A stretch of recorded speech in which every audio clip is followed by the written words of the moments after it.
手中拿着一杯苦苦的咖啡，散發清潔香味。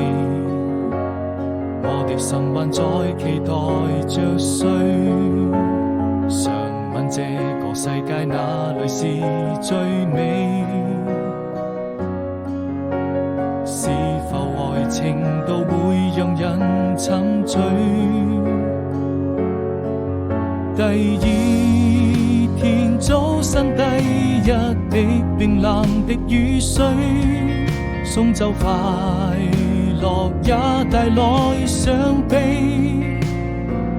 那晚風就像你為我留下祝福的眼淚回來，再給安慰，再說一聲寶貝。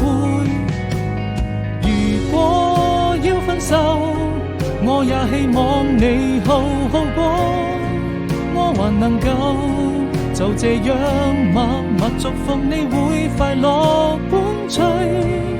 記憶慢慢枯萎，世上沒有一個人懂我的脆弱，不想讓誰看見我難過。